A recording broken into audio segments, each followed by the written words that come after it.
EVM पर लोकसभा चुनाव के नतीजे आने के इतने दिनों बाद कलह शुरू हुई है। इस बार पहले तो उम्मीद ये थी कि इधर नतीजे आए और उधर ईवीएम पर रोना पीटना शुरू हो जाएगा, लेकिन इस बार नतीजों के समय रोना पीटना शुरू नहीं हुआ, क्योंकि शायद नतीजे उन लोगों को उस पक्ष को अच्छे लग रहे थे जिस पक्ष को ईवीएम पर विलाप करना था, ईवीएम को कटघरे पर खड़ा करना था, ईवीएम हाय हाय का जुलूस निकालना था। लेकिन अचानक से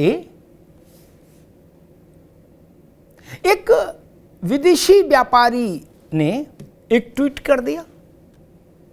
एलन मस्क, टेस्ला कंपनी के मालिक, और उन्होंने कह दिया कि भाई ईवीएम में हेरफेर हो सकती है।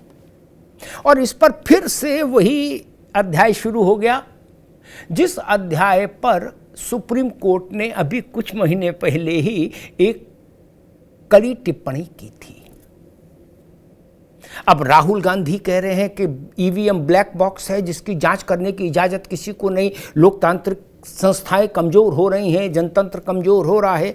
अखिलेश यादव जी कह रहे हैं कि बैलेट पेपर से चुनाव कराओ, पेटी में डाला जाए कागज और फिर गिनती हो।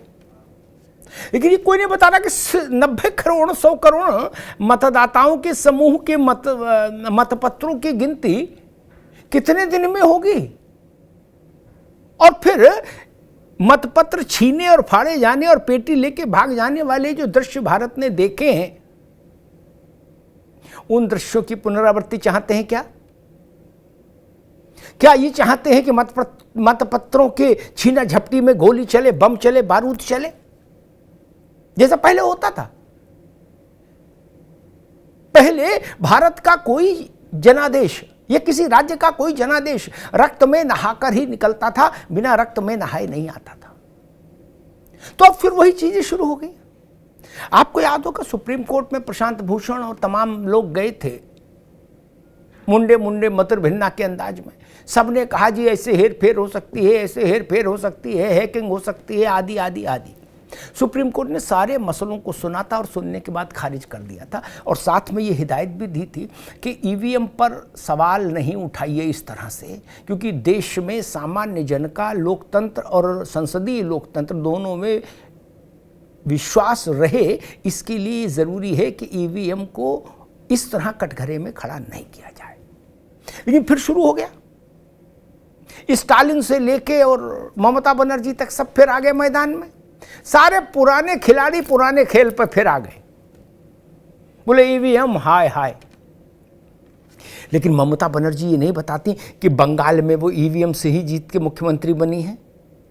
स्टालिन ये भी नहीं बताते कि ईवीएम से ही जीतकर वो मुख्यमंत्री हैं। तमिलनाडु में बैलेट पेपर से तो चुनाव हुआ नहीं। अरविंद केजरीवाल दिल्ली से में मुख्यमंत्री कैसे हुए? भगवंत मान पंजाब में मुख्यमंत्री किस तरीके से हुए? ईवीएम से हुए ना। वहां ईवीएम पवित्र है, लेकिन लोकसभा के चुनाव में ईवीएम अपवित्र है। हिमाचल में ईवीएम पवित्र है, उत्तराखंड में अपवित्र है।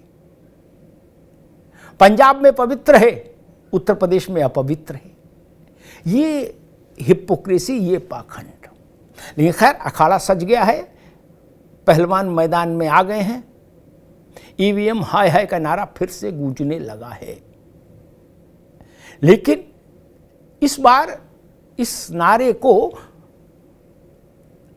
हवा पानी खाद मिला है 7 समंदर पार विदेश से। और जब एलन मस्क ने ये कहा तो उनके पीछे पीछे सैम अंकल भी आ गए। सैम अंकल को आप जानते ही हैं, वो ऐसे अवसरों की प्रतीक्षा में रहते हैं और अवसर ज़्यादा दिन ना मिले तो वो खुद विवाद पैदा करने वाला अवसर पैदा कर देते हैं। सैम पित्रोदा, उन्होंने कहा मैंने भी अध्ययन किया ईवीएम का, ईवीएम में गड़बड़ी है। अब सैम पित्रोदा ये स्वीकार नहीं करेंगे क्या कि मनमोहन सिंह की 2 बार की सरकार कैसे रही आई थी, कैसे बनी थी और कैसे चली थी? वो भी ईवीएम के गर्व से ही निकली थी। आज शाम को 5 बजे रही मेरे साथ, इसी पर चर्चा करेंगे। ईवीएम पर फिर से रोना क्यों और सारी तोहमत ईवीएम पर क्यों? और वो भी इतने दिन बाद क्यों जागे? अगर आपको ईवीएम हाय हाय का नारा लगाना था तो 4 जून को दोपहर बाद से ही नारा क्यों नहीं लगा? आज शाम 5 बजे रहिए मेरे साथ। धन्यवाद।